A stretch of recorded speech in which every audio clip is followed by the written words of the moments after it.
Hello and I welcome you all on keystone classes. तो आज जो हमारे पास पेपर है वो हमारा पेपर है किसका, जूनियर लाइब्रेरियन का एग्जाम है। 13/7/2024 को ये एग्जाम हुआ था। 4:30 से 6:30 की यानी कि लास्ट की शिफ्ट थी। और ये क्लास नंबर 4 नहीं है, ये क्लास नंबर 5 है। जो टीचिंग एग्जाम या फिर जिन एग्जाम्स में आपकी सेकेंड पार्ट में सब्जेक्ट स्पेसिफिक आते हैं उस सीरीज से रिलेटेड। ठीक है, एक हमारे नॉन टीचिंग एग्जाम्स की क्लास चल रही है, उसकी तो 60-70 क्लासें हो भी चुकी हैं। ये जो क्लास है वो आपकी 5th क्लास होगी टीचिंग एग्जाम्स की। उससे पहले रैंडमली हमने कहीं कहीं बीच बीच में हमने 2-2 4-4 क्लासेस करी भी हुई हैं। तो पार्ट 3 है ये पीवाईक्यू का। पार्ट 3 का मतलब ये है कि हम लगभग 3 महीने के पीवाईक्यूज जो है वो कंप्लीट कर चुके हैं। ये 2 महीने के कर चुके हैं, तीसरे महीने कंप्लीट कर रहे हैं। क्वेश्चन नंबर 1 पे आते हैं। क्वेश्चन नंबर 1 हमारा कह रहा था, the average of two numbers is 16, the ratio of the end their ratio is 3:4। Determine the mean proportion of these number. Mean proportion का मतलब ये है कि अगर ये ए और बी प्रोपोर्शन में है तो सेकंड जो प्रोपोर्शन होगा वो बी और सी का होगा। यानी कि अगर मैं मीन प्रोपोर्शन की बात करूं तो बी मीन प्रोपोर्शन होता है B square is equal to A C के, या फिर मैं बोलूंगा B is equal to under root में ए सी के। ये हमारा मीन प्रोपोर्शन होता है। अगर मेरा ये मीन प्रोपोर्शन है और दो नंबर ये हैं, दो नंबर का मतलब ये है कि ये ए है और ये सी है। अब मेरे को बी फाइंड करना है, मीन प्रोपोर्शन फाइंड करना है, बी फाइंड करना है। ठीक है, मैंने बोला ए और बी में निकाल सकता हूं। मैंने बोला एवरेज ऑफ टू नंबर 16 है, तो टोटल ऑफ टू नंबर्स कितना होगा? टोटल ऑफ टू नंबर्स कितना होगा? 16 दूनी 32। लेकिन मेरे हिसाब से 3 और 4 यानी कि 7 होना चाहिए। मेरे हिसाब से जो मीन प्रोपोर्शन वो टोटल है वो 7 होना चाहिए, यानी कि 7 की जो वैल्यू है वो इसके हिसाब से 32 है। तो मैं यहाँ से एक की वैल्यू निकाल सकता हूँ। एक की वैल्यू कितनी हो जाएगी? 32/7। तो यहाँ से अगर मैं 3:4 को देखूं, 3:4 को देखूं तो 3 की वैल्यू कितनी हो जाएगी? 32 मल्टीप्लाई बाई 3 डिवाइडेड बाई 7, यानी कि 3 दूनी 6 और 3 तिया 9/7। और ये वैल्यू कितनी हो जाएगी? ये वैल्यू हो जाएगी हमारी 4 दूनी 8 और 4 तिया 12, 128/7।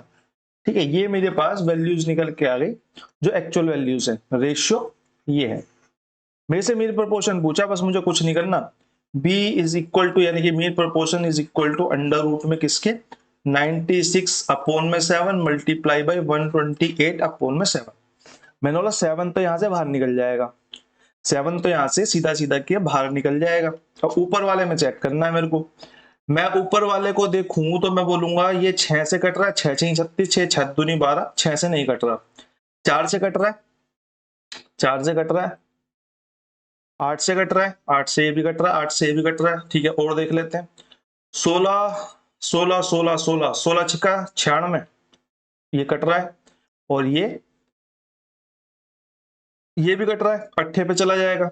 16 अट्ठे 16 96, 16 अट्ठे पे चला जाएगा, यानी कि एक बार और कट जाएगा, 32 से कट जाएगा, 32 तिया, यानी कि ये अंदर बन जाएगा मेरा 32 मल्टीप्लाई बाई 3 डिवाइडेड बाई 7 और मल्टीप्लाई में 32 मल्टीप्लाई बाई 4 डिवाइडेड बाई 7, ये बन जाएगा। अब यहां से जो जो कॉमन है वो निकाल लेते हैं भाई। ये 32 का जोड़ा बन गया, ये बाहर आ जाएगा। ये 7 7 का जोड़ा बन गया, ये बाहर आ जाएगा। यानी कि मेरा क्या आ जाएगा? अंडर रूट के बाहर आ जाएगा 32 और 32/7, और अंदर आ जाएगा मेरा ये जो बचा हुआ 4 और 3 है, 4 तिया 12, यानी कि 32 डिवाइडेड बाई 7 अंडर रूट में 12 जो है वो हमारा यहाँ पे करेक्ट आंसर हो जाएगा, जो कि मुझे दिख रहा है इसमें ऑप्शन नंबर 2 में। क्वेश्चन नंबर 1 के बाद क्वेश्चन नंबर 2 पे चलते हैं। Study the given line graph and the answer of the following questions. बाकी मैं आप लोगों को ग्रुप में का बताना भूल गया, तो आपके दो ग्रुप्स बने हुए हैं। एक तो कीस्टोन क्लासेस है, कीस्टोन क्लासेस जहां पे आपको क्लास की नोटिफिकेशन वगैरह पीडीएफ वगैरह वो मिलती है, जैसे कि ये पीपीटी है, ये आपको उसी में मिलेगी। एक आपका बेस्ट पीवाईक्यूज वाला क्वेश्चन है। आप जब प्रिपरेशन कर रहे हैं और आपका लास्ट के 7-8 दिन 10 दिन बचे हुए हैं और आपको क्वेश्चंस लगाने हैं जो प्रीवियस ईयर में आए हैं और अच्छे हैं, अबोव एवरेज है, एवरेज या अबोव एवरेज है, वो आपको ये बेस्ट पीवाईक्यूज वाले चैनल पे मिल जाएंगे। दोनों को ही चैनल्स का लिंक जो है वो डिस्क्रिप्शन में मिल जाएगा आपको। ठीक है, क्वेश्चन नंबर 2 पे आ जाते हैं। क्वेश्चन नंबर 2 हमारा कह रहा है, study the given line graph and answer the questions that follows. The line graph shows the percentage profit made by two companies X and Y from 1996 to 2001। Percentage profit of X company, percentage profit जो count कर रहा है वो income minus में expenditure upon में expenditure, यानी कि expenditure पर काउंट कर रहा है क्या? प्रॉफिट को। प्रॉफिट को एक्सपेंडिचर पे काउंट कर रहा है।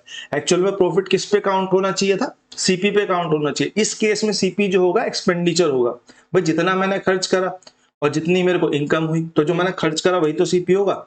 इस केस में एक्सपेंडिचर ही इसका सीपी है, ठीक है, मल्टीप्लाई बाय 100, फॉर्मूला ठीक है। फिर उसने कहा the income of two companies X and Y were in the ratio of 3:4। Income जो है एक्स और वाई की वो 3:4 है। इनकम कब होगी भाई, एक्सपेंडिचर में जब मैं प्रॉफिट को प्लस कर दूंगा तभी तो मेरी इनकम निकल के आएगी। एक्सपेंडिचर में जब मैं प्रॉफिट को प्लस करूंगा तब मेरी इनकम निकल के आएगी। यानी कि मेरे को एक्सपेंडिचर प्लस प्रॉफिट का जो रेशियो है मेरे को 3:4 दिया है। कौन से साल में, सन 2000 में। मैंने 2000 को देखा तो मैंने बोला यहाँ पे प्रॉफिट कितना हुआ है 65% और यहाँ पे वाई का प्रॉफिट कितना हुआ है 50%। अगर मैं यहाँ पे एक्सपेंडिचर ऑफ एक्स को एक्स ही मान लूं, ठीक है, मैं जस्ट लेट कर रहा हूं, और एक्सपेंडिचर ऑफ वाई को मैं वाई मान लूं, तो मैं ये कह सकता हूं कि एक्स का जो यार एक तो ये एक्स और मल्टीप्लाई दोनों एक जैसे बनते हैं, एक सेकेंड ऐसे बोल देते, एक्स का 165% और वाई का 150%, इन दोनों का जो रेशो है वो 3:4 है। ये ठीक बात है भाई, यही तो है। ये इनकम ही तो हुई भाई, एक्सपेंडिचर को हमने 100 मान लिया तो 65% का प्रॉफिट हो गया, यानी कि इनकम एक्चुअल में कितना उसने वापस लिया 165% लिया। इसी तरीके से वाई को मैंने अगर 100 मान लिया तो 50% प्रॉफिट हो गया, 150% हो गया। परसेंटेज से परसेंटेज यहाँ पे कट हो जाएगी, 5 से काटेंगे 5 तिया 15 और 5 तिया 15 और 5 से काटेंगे तो 5 तिया 15 0, 3 से काटेंगे तो ये 11, 3 से काटेंगे तो ये 10 और कुछ कटेगा नहीं। यहाँ से इसको काट देते हैं, 2 पंजे 10 और 2 दूनी 4। क्रॉस मल्टीप्लाई जब हम करेंगे तो x इज इक्वल टू कितने के आ जाएगा 15 बटे में, सॉरी x अपॉन वाई कितने के आ जाएगा 15 बटे में 22 के आ जाएगा, जो कि हमारा राइट आंसर होगा ऑप्शन नंबर कितना दिख रहा है हमको, ऑप्शन नंबर 3, ठीक है। तो इनकम एक्सपेंडिचर का जो रेशियो आ जाएगा वो हमारा 15:22 आ जाएगा, क्योंकि हमने एक्सपेंडिचर ऑफ एक्स को एक्स माना था और एक्सपेंडिचर ऑफ वाई को वाई माना था, और यही हमारा निकल गया है। क्वेश्चन नंबर 2 के बाद क्वेश्चन नंबर 3 पे चलते हैं। क्वेश्चन नंबर 3 हमारा कहता है the ratio of Amit's income to Nani's as well as the ratio of Nani's income to Kamal is 3:2. If 1/3 of the Amit income exceeds 1/4 of the Kamal's income. पहले मेरे को income by 3052 what is the nannies income. मेरे को पहले क्या बोला हुआ है, मेरे को पहले कंडीशन में बोला हुआ है कि भैया अमित और नैनी के जो इनकम का रेशो है वो रेशो जो है वो नैनी और कमल की इनकम का भी है, जो कि क्या है 3:2। तो यहाँ पे 3 नैनी हो जाएगी और 3 कमल हो जाएगा। मैं बोलूंगा अगर मेरे को ये रेशो दे दिया तो मैं यहाँ पे कंबाइंड रेशो निकाल सकता हूँ। मैंने बोला कंबाइंड रेशो कितना होगा 9 6 और यहाँ पे 2, ठीक है, 962 हो गया, 964 हो गया, सॉरी 964 हो गया, 964 हो गया, हाँ जी 964 हो गया। अब मेरे से अगली कंडीशन में कह रहा है यदि अमित की आय का 1/3, अमित की आय का 1/3 अगर मैं सबको x मान लूं, वैसे देखो कोई जरूरत भी नहीं है, लेकिन मैं समझाने के लिए अगर यहाँ पे इन सबको 6x 9x और 4x मान लूं तो अमित की आय का 1/3 कितना हो जाएगा, 1/3 ऑफ अमित आय कितना हो जाएगा 3x हो जाएगा। फिर उसने कहा कमल की आय का 1/4, कमल की आय का 1/4 कितना हो जाएगा 1x हो जाएगा। से 3052 अधिक है, मैंने बोला इससे कितना अधिक है 3052, यानी कि मेरे को पता चला कि 2x की वैल्यू कितनी है 3052 है। मेरे से क्या पूछा है, मेरे से नैनी की इनकम पूछी हुई है, मेरे से 6x पूछा हुआ है। मैं सीधा सीधा दोनों तरफ 3 गुना कर देता हूँ भाई, 6x इधर भी 3 गुना करूंगा तो 3 दूनी 6, 5 तिया 15 का 5 1 हासिल और 3 तिया 9, 9156 रुपीज जो है वो नैनी की इनकम हमारे पास निकल के आ जाएगी। नैनी, नानी या नैनी, ये नैनी है वैसे नानी नहीं है, तो नैनी नैनी होता है, नैनी नाम है, नानी तो एक वो उपाधि हो गई। क्वेश्चन नंबर 3 के बाद क्वेश्चन नंबर 4 पे चलते हैं। क्वेश्चन नंबर 4 हमारा कह रहा था average weight of 24 persons among 26 person is 80 kg। ठीक बात है भाई, एवरेज वेट जो है वो 24 पर्सन्स का 26 पर्सन्स में से 80 kg है। The sum of weight of 2 persons on the left, जो बचे हुए हमारे 2 पर्सन है उनका जो वेट है वो 40 kg more than the average weight of all 26 person. 26 person का जो भी एवरेज वेट आएगा उससे 40 किलोग्राम ज्यादा है। Find the average weight of those 2 persons who left. जो दो बंदे बचे उनका जो एवरेज वेट है वो बताना है हमें। मैंने बोला भाई मेरे को दो तीन चीजें मिल गई यहाँ पे, एक तो 26 पर्सन है टोटल, तो मैं सबसे पहले इन्हीं का एवरेज वेट मान लेता हूँ। एवरेज वेट मैंने इनका एक्स मान लिया, तो मानना पड़ेगा, इसके अलावा मेरे पास कोई चांस है नहीं। अब अगर मैंने इनका एवरेज वेट एक्स मान लिया तो मैंने बोला भाई 24 पर्सन का तो जो एवरेज है वो 80 है, तो इनका टोटल तो इतना आ गया, ये 24 पर्सन का टोटल आ गया। मैंने बोला बचे हुए दो जो हैं, बचे हुए दो बंदे जो हैं, 2 पर्सन जो हैं, उनके बारे में क्वेश्चन कह रहा है कि जो एवरेज वेट है उससे 40 kg फालतू है। एवरेज वेट को मैंने x माना था और उससे 40 kg फालतू, यानी कि x + 40 हो गया। अगर मैं यहाँ बात करूं तो मैं अगर इन दोनों को जोड़ दूं 24 प्लस में 2 पर्सन, क्या टोटल निकल के आ जाएंगे 26 पर्सन का टोटल। और अगर मैं यहाँ पे टोटल वेट देखूं 26 का एवरेज के हिसाब से तो वो 26 x आ जाएगा। यानी कि मैं ये कह सकता हूं कि भैया मेरी जो कंडीशंस हैं ये दोनों इक्वल हो जाएंगी। अगर ये कंडीशंस मेरी दोनों इक्वल हो जाएंगी यानी कि मैं बोलूंगा कि 26x is equal to 24 multiply में 80, इसको मल्टीप्लाई कर लेते हैं, 0 8 चौक 32 का 2 3 हासिल, 8 दूनी 16 और 19 1920 प्लस में 2 पर्सन का टोटल कितना है x प्लस में 40, x प्लस 40 और प्लस कर देते हैं भाई, ये भी 26% का टोटल, ये भी 26% का टोटल। x को इधर ले आते हैं तो ये कितना हो जाएगा 25x is equal to 1920 plus में 40 कितना हो जाएगा 1960। 25 से काटेंगे, 25 से काट लेते हैं तो 5 से तो ये 5 दूनी 10 कट जाएगा, और 5 से एक बार और काटेंगे तो x इज इक्वल टू 5 तिया 15 और 5 निम 45 और 5 दूनी 10 और मल्टीप्लाई बाई 2, यानी कि टोटल आ गया हमारा 4 9 दूनी 18 का 8 1 हासिल और 3 दूनी 6 1 7। x की वैल्यू हमारी 78.4 kg आ गई। अब मेरे से क्या पूछा था, मेरे से पूछा था बचे हुए दो व्यक्तियों का औसत वजन बताओ। बचे हुए दो व्यक्तियों का औसत वजन ज्ञात करो। बचे हुए दो जो व्यक्ति थे उनका औसत टोटल वजन जो था वो x प्लस में 40 था। यहाँ पे मैं x की वैल्यू निकाल चुका हूँ 78.4 और यहाँ से 40 और प्लस है। मैं बोलूंगा भैया अगर मैं इस टोटल को 2 से डिवाइड कर दूं तो इनका एवरेज निकल के आ जाएगा। मैं 2 से डिवाइड कर देता हूं। मैंने बोला 2 तिया 6, यहीं से ऐसी इसको ऐसी काट लिया, 2 तिया 6, 2 निम 18 और 2 दूनी 4 प्लस में 40 का हो जाएगा 2 से कट के 20। ठीक है, तो 39 प्लस में 20 कितना हो गया हमारा 59.20 kg जो है वो हमारा यहाँ पे राइट आंसर हो जाएगा, जो कि हमें दिया हुआ है किसमें, ऑप्शन नंबर 4 में। ठीक है, ऑप्शन नंबर 4 में 59.2 kg। क्वेश्चन नंबर 4 के बाद क्वेश्चन नंबर 5 पे चलते हैं। क्वेश्चन नंबर 5 हमारा कह रहा है एक solid wooden toy is in the shape of right circular cone mounted on a hemisphere, mounted on a hemisphere। सबसे पहले इसकी शेप ड्रॉ कर लेते हैं। भाई मैंने बोला ये वैसे 10वीं क्लास का क्वेश्चन है, 10वीं क्लास में ये शेप आती है। ठीक है, माउंटेड ऑन ए हेमिस्फीयर, ये हमारा हेमिस्फीयर हो गया नीचे, यानी कि अर्धगोला हो गया। अर्धगोले के ऊपर एक कोन रखा हुआ है खिलौने की शेप में, मतलब खिलौना है जो कि अर्धगोले के ऊपर रखा हुआ है, यहाँ पे हो गया। ठीक है, रेडियस ऑफ 6 सेंटीमीटर, भाई रेडियस जो है उसकी 6 सेंटीमीटर है। Total height of the toy is 14 centimetre, भाई टोटल हाइट जो है वो 14 सेंटीमीटर है।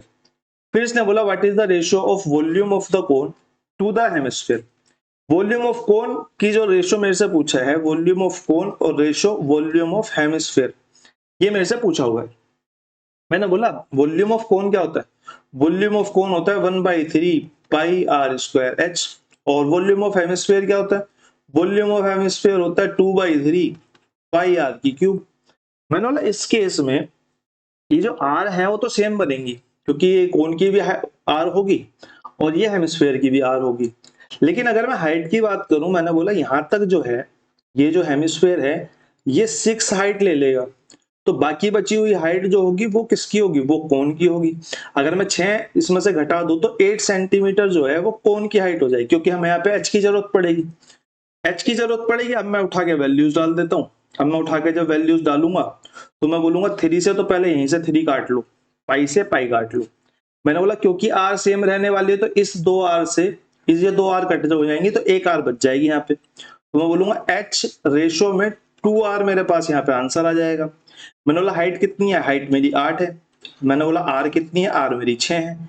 तो मैं 2 2 और 3 इसको काट लेता हूँ, 4 से इसे काटूंगा तो 4 दूनी 8, यानी कि 2:3 जो है वो मेरा यहाँ पे करेक्ट आंसर आ जाएगा, यानी कि जो कि मेरे को दिख रहा है ऑप्शन नंबर 1 में। ठीक है, क्वेश्चन नंबर 5 का हमारा आंसर हो गया ऑप्शन नंबर 1। क्वेश्चन नंबर 6 देख लेते हैं। क्वेश्चन नंबर 6 आप लोग पढ़ेंगे एक बार।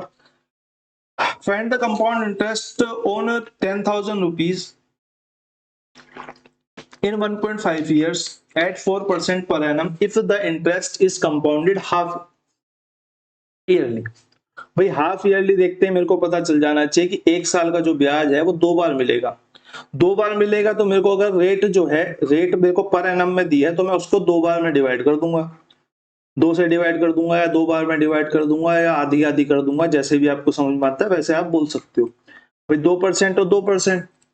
मैंने बोला 1.5 साल की बात कर रहा है क्योंकि कंपाउंडेड हाफ ईयरली है, यानी कि मेरे को ब्याज जो है वो 3 बार मिलेगा। ये चीजें मेरे को देखते ही समझ में आ जानी चाहिए और ये तो मेरा प्रिंसिपल है ही। मैंने बोला 3 बार मेरे को ब्याज मिलेगा, क्या मिलेगा, 3 बार ब्याज मिलेगा, 2 2 और 2 करके। मतलब इतना भी टफ नहीं है कि मैं उसमें रेशो मेथड वगैरह लगाने की कोशिश करूं। क्यों इसे थोड़ा सा और टफ बनाना है, इससे बढ़िया मैं एक काम करता हूं, इसे a प्लस बी वाले फॉर्मूले में डाल देता हूं। a plus B plus minus a multiply b by 100 वाले में डाल देता हूं।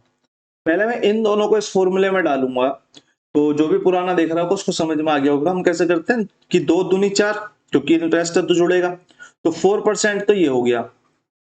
4 प्लस में मल्टीप्लाई करेंगे तो 2 दूनी 4, कटेगा कुछ नहीं, तो नीचे से 2 जीरो की यहाँ पे जीरो लगा लेंगे तो मेरे को यहाँ से मिल जाएगा 0.04, यानी कि मेरे पास यहाँ पे इंटरेस्ट कितना निकल के आ जाएगा, 4.04% जो है मेरे को यहाँ से निकल के आ जाएगा।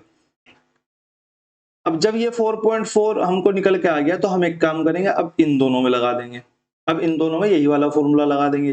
तो यहाँ पे प्लस होके तो 4.04 प्लस में 2 कितना हो जाएगा, 6.04। ठीक है, मल्टीप्लाई करके हो जाएगा ये 4 दूनी 8, मल्टीप्लाई करके हो जाएगा 4 दूनी 8, 0 का 0 0, 0 पॉइंट का पॉइंट डिपेंड, 4 का 8 8, और बट्टे में क्योंकि 100 होगा तो एक जीरो यहाँ पे और लग जाएगी, यानी कि 0.08 0.0808 जो है वो हमारा यहाँ पे इससे निकल के आ जाएगा। इसको यहाँ पे और प्लस कर देंगे 0.0808। मैं इसको जब प्लस करूंगा तो मेरे पास यहाँ पे टोटल इंटरेस्ट जो निकल के आएगा वो आएगा 8, 0 8 4 12 का 2 1 हासिल, 1 का 1 1 और 6 का 6 6, 6.1208 जो है वो हमारा यहाँ पे टोटल इंटरेस्ट निकल के आएगा। अब इसके आगे क्या करना है, ये तो मेरा परसेंट में इंटरेस्ट आ गया, लेकिन मेरे से क्या पूछा है, मेरे से तो रुपए में पूछा है, तो मैं बोलूंगा भैया मेरे को 100% की वैल्यू कितनी बोली है, 100% की वैल्यू 10,000 है, 2 जीरो फालतू है, तो मैं बोलूंगा 6.1208% निकालना है मेरे को, तो कितना हो जाएगा 10,000 बटे में 100% और मल्टीप्लाई बाई 6.1208%। परसेंट से परसेंट कट हो जाएगी, 2 जीरो से 2 जीरो कट हो जाएंगी, और यहाँ पे क्योंकि 100 बचा है तो यहाँ पे 0.2 अंक आगे पहुंच जाएगा, यानी कि 612 और यहाँ पे पॉइंट लग जाएगा 08। ये रुपये जो है वो मेरा इंटरेस्ट निकल के आ जाएगा, जो कि मेरे को दिया हुआ है किसमें, जो कि मुझे दिया हुआ है ऑप्शन नंबर 1 के अंदर। ठीक है, क्वेश्चन नंबर 6 के बाद क्वेश्चन नंबर 7 पे चलते हैं। Find the percent of pure gold in 22 carat gold if 24 carat gold is 100% pure gold. ये वाली लाइन नहीं भी देता तो भी हमें पता है कि 24% गोल्ड ही हमारा 100% प्योर होता है। ठीक है, ये जनरल परसेप्शन है कि 24 कैरेट ही होता है। जैसे किलो का है ना कि 1000 ग्राम ही होते हैं उसमें, जैसे किलोमीटर का है कि 1000 मीटर ही होते हैं, जैसे मीटर का है कि 100 सेंटीमीटर ही होते हैं, इसी तरीके से गोल्ड जो है वो 24 कैरेट ही 100% प्योर होता है हमारा। तो मेरे से पूछ रहा है कि परसेंट में बताओ प्योरिटी 22 कैरेट की, तो कुछ नहीं है, मेरे को पता है 22 कैरेट की प्योरिटी पूछ रहा है। टोटल जो प्योरिटी होती है वो 24 से मेजर होती है, और 24 जो है, या फिर आप ऐसा समझ लो कि 100% जो प्योर होता है, या फिर 24 कैरेट जो होता है वो 100% प्योर होता है। तो मेरे को पता करना है 22 कैरेट कितने का होगा, तो मैं बोलूंगा 100 अपॉन में 24 कैरेट मल्टीप्लाई बाई 22 कैरेट। यहाँ पे सी से सी कट जाएगा, इससे इसको काट देते हैं, इससे इसको काटें, इस तरीके से समझ लो, इसको इससे काटेंगे तो ये 11 हो जाएगा, इस तरीके इसको इससे काटेंगे तो 12 हो जाएगा, 4 से काटेंगे तो ये 25 पे जाएगा और ये 3 पे जाएगा। फिर मैं इसको आगे बोल सकता हूँ कि हमारा हो जाएगा 275/3, 3 से काटेंगे 3 × 27 और 3 एकम 3 और 91 और 2/3। ठीक है, 91 2/3 जो है वो हमारा यहाँ पर करेक्ट आंसर आ जाएगा, यानी कि ऑप्शन नंबर 4 हमारा यहाँ पे करेक्ट आंसर हो जाएगा। ठीक है, क्वेश्चन नंबर 7 के बाद क्वेश्चन नंबर 8 पे चलते हैं। क्वेश्चन नंबर 8 हमारा कह रहा है vendor sold 5 chocolate for ₹1 thereby gaining 100%, यानी कि 100% वो गेन करता है जब 5 चॉकलेट को बेच देता है। How many did he by for ₹1? एक विक्रेता ₹1 में 5 चॉकलेट बेची जिससे 100% का लाभ हुआ। ठीक है, 100% का लाभ हुआ, यानी कि 100% का लाभ हुआ। देखते ही मैं अगर यहाँ पे देखूं तो मैं ये सोचूंगा कि भाई 5 बेची 100% का लाभ हो गया, यानी कि 5 ही का लाभ हो गया। अगर 5 ही का लाभ हो गया यानी कि उसने खरीदी तो 10 थी, खरीदी उसने 10 थी। मैं मतलब अगर थिंकिंग प्रोसेस से देखूं तो मैं बोलूंगा 100% के लाभ का मतलब है जितनी मैंने बेची उतनी ही मेरे पास बच गई, उतनी ही मेरे पास बच गई। ठीक है, तो ये मेरा थिंकिंग प्रोसेस होना चाहिए। लेकिन अगर वो नहीं चलता है तो आप ऐसे कर सकते हो कि मुझे पता है 5 चॉकलेट बेची तो मेरे को 100% का लाभ हुआ। मैंने बोला ₹1 की 5 चॉकलेट बेची, यानी कि अगर मैं एसपी ऑफ 1 चॉकलेट की बात करूं, एसपी ऑफ 1 चॉकलेट ये कितना हो जाएगा, 1/5 रुपीज हो जाएगा। मैंने बोला यहाँ पे ना 100% का लाभ हुआ था भाई। यहाँ पे अगर सीपी 100% रहा होगा और उस पर 100% का लाभ हो गया होगा, यानी कि 200% का हो गया होगा, यानी कि ये जो वैल्यू है, ये जो एसपी है, ये मेरा 200% है। 200% जो एसपी है वो मेरा 1.5 रुपीज है। और मेरे को क्या पता करना है, खरीदी पता करना है, यानी कि सीपी पता करना है, यानी कि 100% पता करना है। मैंने बोला 100% पता कर देते हैं, 1/5 इसकी वैल्यू 200% के बराबर है और मेरे को 100% की पता करनी है। तो मैं परसेंट से परसेंट काट दूंगा, 2 जीरो से 2 जीरो खत्म हो जाएंगी, तो 1/10 हो जाएगी, यानी कि ₹1 में 10 चॉकलेट हो गई। ₹1 में 10 चॉकलेट हो गई। तो नीचे वाली जो आएगी आपकी वो आपकी क्वांटिटी आएगी, ऊपर वाले जो होंगे वो आपके रुपीस होंगे। तो यहाँ पे आंसर आपका कौन सा हो जाएगा, आंसर हो जाएगा आपका ऑप्शन नंबर 4 यहाँ पे करेक्ट हो जाएगा। क्वेश्चन नंबर 9 पे चलते हैं। The capacity of a cylindrical tank is 2310 metre cube and the diameter of its base. Cylindrical tank है, डायमीटर ऑफ बेस दिया हुआ है, find the depth of the tank. तो सिलेंड्रिकल बेस देखते ही और मेरे को यहाँ पे आपकी कैपेसिटी देखते ही मेरे को पता चल जाना चाहिए कि ये जो क्वेश्चन है ये सिलेंडर की वॉल्यूम पे डिपेंड करेगा। तो मैं बोलूंगा सिलेंडर की वॉल्यूम क्या होती है, πr² h होती है। डायमीटर मेरे को दे दिया, अगर डायमीटर दे दिया है तो मैं बोलूंगा रेडियस कितनी हो जाएगी, रेडियस मेरी 7 हो जाएगी। देन फाइंड द डेप्थ, मैंने बोला πr² h की वैल्यू मेरे को दी हुई है 2310 मीटर क्यूब। फिर मैं बोलूंगा भाई आर मेरे को मिल गई तो मेरे को एच ही तो निकालनी है। मैं बोलूंगा 22/7 मल्टीप्लाई आर कितनी हो जाएगी, आर मेरी 7 मिल गई मेरे को, 7 × 7 और एच मेरे को फाइंड करनी है। तो 2310 11 से काट लेते हैं, 11 दूनी 22, 11 एकम 11, 210, 7 से काट लेते हैं, 7 से खत्म, 7 से काटेंगे तो ये 2 बचेगा भी। ठीक है, 7 या 21 यानी कि 30 और 2 से काटेंगे तो 15, यानी कि एच की वैल्यू कितनी आ जाएगी, 15 सेंटीमीटर जो है हमारी एच की वैल्यू आ जाएगी। ऑप्शन नंबर बी हमारा यहाँ पे करेक्ट हो जाएगा। ठीक है, सिंपल सा क्वेश्चन था, ज्यादा कुछ था नहीं क्वेश्चन में। क्वेश्चन नंबर 10 पे आते हैं। क्वेश्चन नंबर 10 आप लोग एक बार पढ़ लीजिए फिर हम इसको करते हैं। ठीक है, ये थोड़ा सा अच्छा question.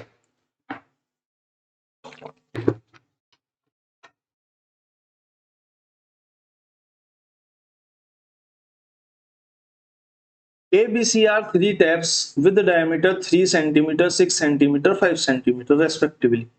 The amount of water flowing in each pipe is proportional to the square of its diameter. The biggest tap B alone can fill the empty tank in 63 minutes. ठीक है, अब यहां तक की कंडीशंस को देखते हुए मैं एक बार इक्वेशन बना लेता हूं। मैंने बोला ABC जो है 3, 6 और 5 सेंटीमीटर व्यास वाले 3 नल है। मैंने बोला ए है, एक बी है, एक सी है। इनका जो डायमीटर है वो हमारा है 3 सेंटीमीटर, 6 सेंटीमीटर, 5 सेंटीमीटर। अब मेरे से कह रहा है पाइप में बहने वाले पानी की मात्रा व्यास के वर्ग के समानुपाती है, डायमीटर के वर्ग के समानुपाती है क्या? अमाउंट फ्लोइंग वाटर, तो वाटर जो फ्लो कर रहा है वो डायरेक्टली प्रोपोर्शनल है, तो मैं बोलूंगा यहाँ पे जो वाटर फ्लो कर रहा है वो नो फ्लो कर रहा है, स्क्वायर कर देंगे, ये 36 कर रहा है और ये 25 कर रहा है, ठीक है, ये मेरा वाटर का फ्लो आ गया। फिर वो बोल रहा है कि जो बी है, जो सबसे बड़ा पाइप है, जो बी है वो कितना टाइम लगा रहा है, वो टाइम लगा रहा है हमारा 63 मिनट। तो अगर मैं टोटल कैपेसिटी की बात करूं, टोटल कैपेसिटी के मेरे को time multiply by work, work कितना हो रहा है 36 हो रहा है, तो टोटल कैपेसिटी कितनी हो जाएगी मेरी, टोटल कैपेसिटी हो जाएगी 63 मल्टीप्लाई बाई 36, ये मेरी टोटल कैपेसिटी हो गई। अब मेरे से बोल रहा है यदि सारे ही नल खोल दिए जाएं तो टैंक को भरने में कितना समय लगेगा। मैंने बोला सारे नल खोलेगा तो ये 45, 45, 50, 70, सारे नल खोलेगा तो 70 काम होगा, तो A प्लस बी प्लस सी अगर काम करेंगे तो भैया 63 मल्टीप्लाई बाय 36 का जो टैंक है टोटल, उसको खत्म करने में कितना टाइम लगेगा, बटे में 70 कर देंगे, 7 से काट लेते हैं, 7 नीम 63 और 10 हो गया, फिर 10 को भी काट लेते हैं, इसको बोल देते हैं ये 2 एकम 2, 2 अट्ठे 16 और ये 5 बच गया नीचे, तो 99 में 81 और 81 दूनी 162 अपॉन में 5 जो है वो हमारा करेक्ट आंसर होगा, लेकिन फ्रैक्शन में आंसर है तो हम यहाँ निकाल लेते हैं, 5 दिया 15 और 5 दूनी 10 और यहाँ पे 32 और 2/3 जो है वो हमारा यहाँ पे राइट आंसर आ जाएगा, 32 2/5 सॉरी 2/5, 32 2/5 जो है हमारे यहाँ पे करेक्ट आंसर हो जाएगा, जो कि हमें दिया हुआ है किसमें, ऑप्शन नंबर ए में। क्वेश्चन नंबर 10 के बाद क्वेश्चन नंबर 11 पे चलते हैं। 8 परिणामों का औसत 50 है, पहले 7 परिणामों का 49 है, 8वां रिजल्ट बताओ। सिंपल सा क्वेश्चन है, ये आपके होमवर्क में हो गया। क्वेश्चन नंबर 12, क्वेश्चन नंबर 12 भी सिंपल सा ही क्वेश्चन है, कुछ खास इसमें भी नहीं है, प्लस ही प्लस करना है, बस दशमलव का ध्यान रखना है और प्लस करना है, तो ये क्वेश्चन भी आपके होमवर्क में हो जाता है। क्वेश्चन नंबर 13, ये क्वेश्चन एज इट इज आया हुआ है, मैंने इसमें कुछ नहीं करा, मैथ में जीएस घुसेड़ रखी इन्होंने, सॉरी मैथ में इन्होंने स्टेटमेंट घुसेड़ रखी है, तो कभी कभी स्टेटमेंट वाले क्वेश्चन भी आते हैं, तो इसके लिए आपका बेसिक क्लियर होना बहुत जरूरी है। अब अनुपाती और समानुपाती ये मैंने आपको कराए हुए हैं, है ना, ये मैंने आपको समझाया हुआ है, 2-3 बार हमने क्वेश्चंस करे हैं तो मैंने आपको बताया भी था। तो मेरे जो क्वेश्चन कह रहा है speed is proportional to the distance and proportional to the time, मैंने बोला स्पीड के बारे में बात कर रहा है, मैंने बोला डिस्टेंस जो होता है वो मेरा बराबर होता है टाइम मल्टीप्लाई में स्पीड या स्पीड मल्टीप्लाई में टाइम, जैसे ही बोलो, तो यहां से मेरे को पता चलता है कि स्पीड बराबर होगी डिस्टेंस अपॉन में टाइम। अब जो नीचे वाला केस है, नीचे वाला केस है इसको हम इनवर्सली प्रोपोर्शनल कहते हैं, और ये हमारा डायरेक्टली प्रोपोर्शनल होता है, ये डायरेक्टली प्रोपोर्शनल है, ये इनवर्सली प्रोपोर्शनल है, या फिर ये उल्टा अनुपाती है और ये सीधा या समान अनुपाती है, समान या सीधा बोल दो हिंदी में, ठीक है। अब जो जैसे कह रहा है वो वैसे बता दो। स्पीड जो होगी वो डायरेक्टली प्रोपोर्शनल होगी किसके, डिस्टेंस के, speed is directly proportional to distance, यहाँ पे जो डिस्टेंस है इसके साथ तो डायरेक्टली आएगा, और यहाँ पे अगर टाइम दिया हुआ है तो इसके साथ इनवर्सली प्रोपोर्शनल आएगा, तो जिस आंसर में डी और आई का कॉम्बिनेशन बनेगा समान और उल्टे का, वो मेरा राइट आंसर हो जाएगा। तो मैं देख लेता हूँ यहाँ पे कौन सा में बनना है, डायरेक्टली और इनवर्सली प्रोपोर्शनल का केस किसमें बन रहा है, ऑप्शन नंबर 1 में, ठीक है। जब मैं बताता हूं तो मैं ये वाली बात बोलता हूं, मैं लिखता तो नहीं हूं, लेकिन मैं ये वाली बात बोलता हूँ। Proportional directly proportional inversely proportional के हमने बहुत सारे क्वेश्चन करे, तो आपको ये स्टेटमेंट में कोई गड़बड़ होनी नहीं चाहिए। क्वेश्चन नंबर 13 के बाद क्वेश्चन नंबर 14 पे चलते हैं। टू एक्सप्रेस ट्रेन्स लेंथ 320 और 380 metre moving to the same direction, train देखते ही और मैंने लेंथ देखते ही ये बात जान ली कि, क्या जान ली, मैंने ये बात जान ली कि जो डिस्टेंस है d1 और डिस्टेंस 2 है d2, ये जुड़ेंगे ही जुड़ेंगे, ठीक है। अब मेरे से कह रहा है moving in the same direction, same direction का मतलब है कि ये भी इधर चल रही है और ये भी इधर चल रही है, तो मैंने बोला स्पीड माइनस होंगी, their speeds are 84 kilometre per hour and 82 kilometre per hour. तो मैं रिलेटिव स्पीड की अगर मैं बात करूं तो मेरी ये हो जाएगी 84 माइनस में 42 यानी कि 42 किलोमीटर पर आवर। ठीक है, अब उसने बोला तेज गति से चलने वाली ट्रेन धीमी गति से चलने वाली ट्रेन को कितनी देर में पार करेगी। अगर मैं डिस्टेंस की बात करूं ये तो हमेशा प्लस ही होता है, 320 प्लस में 380, तो ये हमारा हो जाएगा 0, 8 और 10 की 0, एक हासिल, 6 और एक 7, 700 मीटर को पार करना है। स्पीड कितनी है 42 किलोमीटर पर आवर। सेकंड में मेरे से पूछा है तो मैं इसे मीटर पर सेकंड में निकाल लेता हूँ। ये क्या होगा, 1 तो हट गया अपना, ये 42 किलोमीटर पर आवर, तो इसे मैं मीटर पर सेकंड में बनाऊंगा तो 5/18 से मल्टीप्लाई कर देता हूँ। तो 6 सत्ते 42 और 6 दूनी 18 और 7 पंजे 35/2, 35/2 मीटर पर सेकंड जो है वो हमारी यहाँ स्पीड आ गई। तो मैं बस टाइम निकालने के लिए क्या करता हूँ, time is equal to distance upon में स्पीड। डिस्टेंस कितना है मेरा 700 और टाइम कितना है 35 डिवाइडेड बाई 2 और मल्टीप्लाई में 2 ऊपर चला जाएगा, 35 दूनी 70 और 20 दूनी 40 सेकंड में जो है ये इसको पार कर लेंगे। यानी कि ऑप्शन नंबर, ऑप्शन गलत लिख दी क्या हमने, मुझे ऐसा लग रहा है मैंने ऑप्शन गलत लिख दिया। 3 3 6 70, ठीक है, और 6 7 42, दुनी 12 6 18 होते हैं, सॉरी ये 6 18, 6 18 और यहाँ पे 2 की जगह आ जाएगा 3। ठीक है, 35 दूनी 70 यानी कि 60 सेकंड में जो है ये ट्रेन एक दूसरे को पार कर लेगी। थोड़ी सी गड़बड़ 1 2 में हो गई। ऑप्शन नंबर 3 जो है वो हमारा यहाँ पे करेक्ट आंसर हो जाएगा। फटाफट फटाफट क्वेश्चन नंबर 16 देख लेते हैं। In an election between two candidates 12% of votes cast were found invalid. पहले भी क्वेश्चन आ चुका है, कई बार आ चुका है, ठीक है, कई बार कर चुके। In an election between two candidates, 12% votes cast found are invalid. One candidate got 30% of valid votes. तो जाहिर सी बात है 70% ऑफ वैलिड वोट्स दूसरे को मिले होंगे। तो मैं यहाँ पे बोल देता हूँ भैया इसको जो है टोटल जो वोट थे वो 100x थे। अगर 12x जो है वो यहाँ पे इनवैलिड वोट घोषित हो गए तो यहाँ पे 88x वोट बचे। अब इस 88x वोट का 30% जो है वो एक बंदे को मिल गया 30%, तो दूसरे बंदे को, क्योंकि दो ही कैंडिडेट हैं तो मैं बोलूंगा 88x का, क्योंकि वैलिड को ही मिला होगा, 70% इस बंदे को मिल गया। अब मेरे से बोला यदि पंजीकृत मतदाताओं की संख्या 12,000 थी तो दूसरे उम्मीदवार को वैध मतों का कितना मिला। मैंने बोला 100x की मेरे को यहाँ पे वैल्यू दे दी, 100x की वैल्यू मेरे को दे दी 12,000 और मेरे से पूछ लिया 88x मल्टीप्लाई बाई 70% की वैल्यू बताओ। मैं बोलूंगा निकाल दूंगा, कोई क्या दिक्कत है, 12,000 बटे में 100x और मल्टीप्लाई में 88x मल्टीप्लाई में 70% का हटा देंगे तो नीचे 100 आ जाएगा। x से x को कट कर देते हैं, 2 जीरो से 2 जीरो कट कर देते हैं, 1 और 2 जीरो से ये 2 जीरो कट कर देते हैं, तो यहाँ पे कितना आ जाएगा मेरा। अगर इकाई के अंक को देखूं तो मैं सारे अलग है, तो मैं इकाई का अंक ही देख लेता हूँ, 8 सत्ते 56 और 6 दूनी 12, यानी कि लास्ट में आएगा 2, यानी कि ऑप्शन नंबर 2 हमारा यहाँ पे जो है करेक्ट आंसर हो जाएगा। बाकी आप अपनी पेन कॉपी उठा के एक बार कैलकुलेट करके देख सकते हो।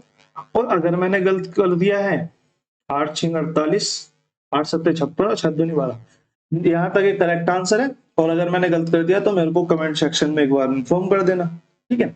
7392 आपका राइट आंसर हो जाएगा। क्वेश्चन नंबर 17 पे चलते हैं। क्वेश्चन नंबर 17 हमारा कह रहा है व्यक्ति को एक वस्तु को 186 रुपए में बेचने पर 40% की हानि होती है। 40% की हानि होती का मतलब है कि सीपी अगर उसका 100 हो रहा होगा तो उसको यहाँ पे 60% ही रुपए मिले होंगे। 60% की वैल्यू मेरे को 186 दे दी, तो यहाँ से फिर उसने बोला यदि उसे 248 में बेचता तो उसका लाभ या हानि प्रतिशत बताओ। 248 में बेचता का मतलब ये है कि मेरे को पहले कॉस्ट प्राइस निकालना पड़ेगा, कॉस्ट प्राइस निकालना पड़ेगा, तो कॉस्ट प्राइस निकाल देते हैं। 60% की वैल्यू 186 हो गई, तो 100% की कितनी हो जाएगी 186 divided by 60 multiply by 100, zero से जीरो काट देते हैं, 6 दूनी 12 6 18 यानी कि 310 रुपए, यानी कि इसे अब भी लॉस ही होगा। तो गेन वाले ऑप्शन तो खत्म हो गए, गेन वाले ऑप्शन तो खत्म हो गए 248 में। अब मैंने बोला 310 का तो सीपी था, 248 में बेकी, कितने का लॉस हुआ। मैंने बोला 62 का लॉस हो गया। अगर इसे 62 का लॉस हो गया कितने पे, 310 पे, तो कितने परसेंट का लॉस हुआ, मल्टीप्लाई बाय 100। लॉस परसेंट में निकल के आ जाएगी भाई, लॉस डिवाइडेड बाय सीपी और मल्टीप्लाई बाय 100। 32 से काटेंगे तो 2 बार, यानी कि 20% जो है यहाँ पे इसको लॉस हो जाएगा। ऑप्शन नंबर 2 हमारा यहाँ पे करेक्ट आंसर हो जाएगा। ठीक है, क्वेश्चन नंबर 17 के बाद क्वेश्चन नंबर 18 पे चलते हैं। क्वेश्चन नंबर 18 आपका सिंपल सा क्वेश्चन है, what is the sum of which amounts to इतने rupees in 8 years, simple interest 3.5% per annum.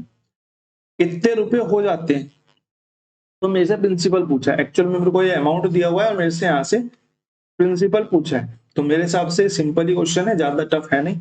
तो ये आपके होमवर्क में हो जाता है, आप इसका कमेंट सेक्शन में जवाब दे सकते हैं और दीजिएगा, मैं बोलूंगा दीजिएगा, इससे आपकी प्रैक्टिस होती है और मुझे ये पता चलता है कि एक्चुअल में आप कर रहे हैं। क्वेश्चन नंबर 19 पे चलते हैं। The selling price of an item is 25% more than the cost. The selling price of an item is 25% more than the cost. ठीक है, how much percent of discount can be offered to have 12.5%। Selling price of an item, तो sell कर दिया तो ये MP होना चाहिए था भाई, बीएसएसबी वाले ना बहुत गलत लिखते हैं। ये एक्चुअल में the market price of an item is 25% more than the cost price. अब जब इसने सेल ही कर दिया 25% पर, तो 25% का प्रॉफिट तो हो ही गया ना। यहाँ पे सेलिंग नहीं होना चाहिए था, मार्क प्राइस होना चाहिए था, लेकिन कोई बात नहीं। अब ये सेकेंड थॉट पे चलते हैं। मैं बोलूंगा भाई सीपी जो है वो 100 है, 100% है। ठीक है, तो बोलूंगा सेलिंग प्राइस ऑफ 1 जो है वो हमारा 125% है। मेरे से कह रहा है कि अब जो है इसको दूसरे किसी सेलिंग प्राइस पे देखो, जिससे कि क्या हो, इसको 12.5% का प्रॉफिट हो सीपी पे। ठीक है, हो गया सीपी पे। लेकिन यहाँ पे सेलिंग प्राइस 1 से इसको डिस्काउंट दिवा रहा है, डिस्काउंट सेलिंग प्राइस से होता ही नहीं, एमपी से होता है, इसलिए मैं बोल रहा था ये वाली बात। लेकिन इस वाली कंडीशन में कोई नहीं, वो मान लो। मैं बोलूंगा अगर मेरे को इस वाले सेलिंग प्राइस से इस सेलिंग प्राइस पे जाना है, तो मैं बोलूंगा 12.5% कम पे जाना पड़ेगा। 12.5% कम पे जाऊंगा, यानी कि 12.5 घटाऊंगा किस में से, 125% में से। तो यहाँ पे परसेंट निकालने के लिए 100 से मल्टीप्लाई कर देते हैं, परसेंट से परसेंट खत्म, तो 125 से 125 खत्म, नीचे 10 आएगा तो उससे ये खत्म, यानी कि 10% मेरे को यहाँ पे कितनी क्या देनी पड़ेगी, छूट देनी पड़ेगी, जिससे कि हमारा आंसर हो जाएगा ऑप्शन नंबर 1। ठीक है, ऑप्शन नंबर 1 हमारा यहाँ पे करेक्ट आंसर हो जाएगा। क्वेश्चन नंबर 20 पर चलते हैं। क्वेश्चन नंबर 20 हमारा बार ग्राफ का क्वेश्चन। एक second. What is the ratio of total number of students studying in class 11th, 11th, 12th to the total number of students studying 6th, 8th and 10th?